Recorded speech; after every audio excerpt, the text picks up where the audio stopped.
In this presentation, I'm going to try to talk about the various ways that I can think of anyway, that hybrid vehicles save money. I have a couple of other videos where I talk about how electricity will save money compared to gasoline-powered vehicles. I'm going to try to incorporate a lot of that into this one video. Hybrid vehicles will save money in many ways. First of all, the price of electricity versus the price of gas. The price of electricity is much cheaper than the price of gas, and it's not as fickle. It's much more stable. For each dollar that a gasoline-powered vehicle drives or travels, an electric-powered vehicle can go the same distance for approximately 30 cents. So it's that much cheaper. It's so much more cheaper, and it's more convenient. It's much more convenient, and it saves a lot of time. I don't have to stand by my car to pump gas into it. I can plug my car in and leave it, and it will refuel itself. When it's finished, when it gets full, it knows when to stop. In this case, the fuel is electricity. What you're looking at right now is a photograph that I took of my vehicle in a public parking lot. The parking lot goes to a Publix supermarket. I took it in the event that I wanted to use it in a presentation. And while I was shopping, my car was refueling. In this case, the fuel is electricity. Now, a lot of you that are familiar with electric vehicles will say, well, it takes a few hours to fully charge an electric vehicle. That is true if you wait until it's close to empty. I do not wait until my vehicle is close to empty. As a matter of fact, while I'm shopping, I end up with more electricity, with more electric range on my vehicle by the time I get home, when I drive back home from shopping. So it's a win situation for me. I'm able to refuel my vehicle while I shop. I don't have to stand by the vehicle and waste time and pump whatever into it. While I'm actually doing what I want to do, my car is refueling. In this case, like I said, in this case, the fuel is electricity. There's also a restaurant that's a number of miles away from me that I'm aware of. They have a charger, a free charger that is about, it's got to be about 60, 70 feet away from their door, from their parking lot. And I can go there and just hang out and eat some food and maybe have a cocktail if I want to. And I've done that a couple of times while my car refuels, while my car charges. And I said it was free, and that reminds me of a fact. You just don't get gasoline for free. It just ain't gonna happen. Now there are lots of places that have free charge points, and I've mentioned two of them. There are several of them, however, where you are required to pay. Many of the charge point stations where you're required to pay, the price to charge is set by the local vendor or the local merchant that has the place installed, that has a charge point installed. I don't believe that is set by the Charge Point Corporation.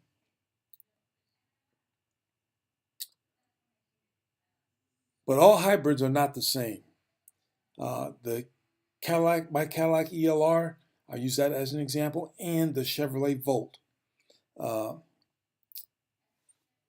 want to show you some controls that I have on my ELR. First of all, I will point out that you see I have 98.8 miles per gallon lifetime average.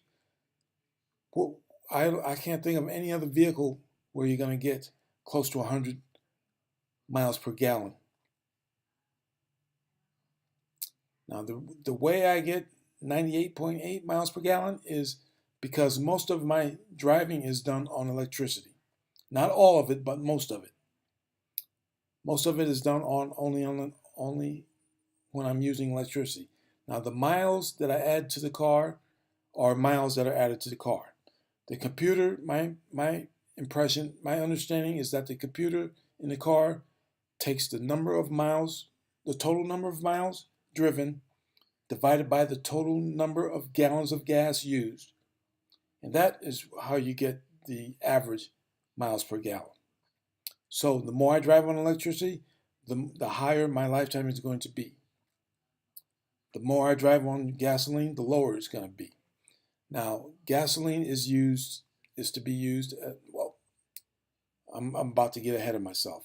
But my point that I wanted to make was all hybrids are not the same. A lot of hybrids will, in my impression is, a lot of some manufacturers will be vague in mileage claims as far as how the car is going to save them money, because they don't allow the control that I have over my ELR, or that someone had when they bought a Chevrolet Volt. For example, I can start my car using the mode switch. My finger is pointing at the mode switch right now. I can start the engine as well. Well, first let me give you a scenario. If I'm driving long distance and I see that my EV range is getting low, in other words, I have just a few miles left that I can travel on only on electricity, then I have the option to start the engine if I want, the engine or generator if I want to start it. I can go ahead and start it in extended range mode. And what that mode does for me, in my case, it does two things. It allows me to keep on driving, and it adds to the charge of the battery or the power supply. So I can watch the EV range increase while I keep on driving. I don't have to stop to charge it if I don't want to. If it's not convenient for me to stop, I don't have to stop. That's one of the advantages of having a hybrid vehicle over a pure gasoline vehicle. And that is how I got a lifetime average of 98.8 miles per gallon. Now, just above the 98.8 mpg, you will see the number 250 plus. That is the highest number that, in my case, that my car will display, is 250 plus, showing that I've used either zero gas, or I use such a small amount of gasoline that it's over 200 mpg. Now, once again, all hybrids are not the same. All hybrid vehicles do not allow the consumer this amount of control over the mode that the engine is going to run in. Some hybrids don't allow you to have the mode selector switch, and some manufacturers will just program the vehicle so that it does everything automatically, and you can't do it, and it doesn't have any buttons to allow you to do it if you want to. In my case, my car will do it automatically, but I like to do it myself as well. I like to tinker with it. If I'm given the controls to do it, I will prefer to do it and be involved with it. And some hybrids, and I'll go ahead and talk bad about them right now. Well, I'm not going to talk bad. I'm just going to state a fact. Some hybrids, I don't even know why they call a car a hybrid, but some cars only have a range of 15 miles on one full charge. And the reason that the range is so low is because the power supply or the battery is so small. They put a very small power supply or battery in a vehicle. Not all hybrids are eligible for the federal tax credit. The Chevrolet Volt is, and the Cadillac ELR is. I'm not a tax expert. I'm not a tax guy, but it is a fact that the battery or the power supply has to be of a certain size, at least a certain size, in order to be eligible for the tax credit. And there's another shot of my ELR, and that's another example of me getting free fuel. Uh, in this particular case, there was a little mini mart right near a mall that I went to shop at. And it was a significant walk. It was maybe 20 or 30 yards walk, but it's the price I decided that I was willing to pay because it was a nice day. So I plugged my car in, went shopping in the mall, hung out, ate lunch at the mall, and did whatever I felt like doing. And then when I came back, the car had more fuel than when I left it. And this is how it saves time and money.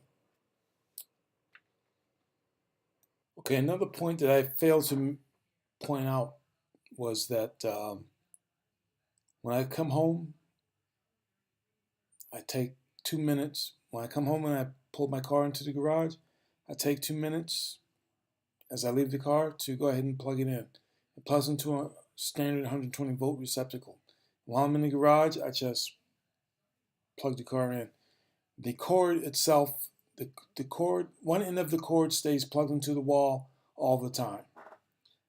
So the only end of the cord that I have to unplug is the end that plugs into the car itself.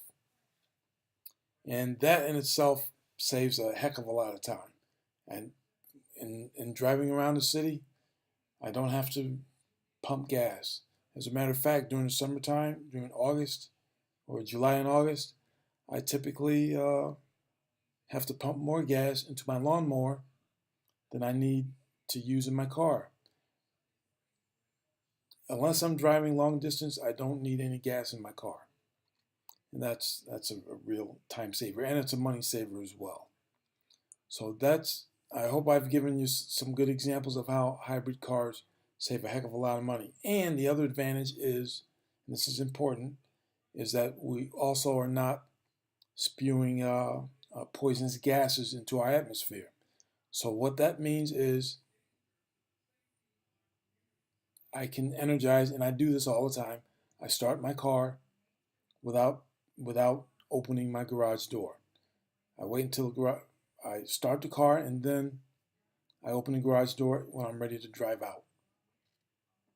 That's it. I use the remote for the garage door, and it's open.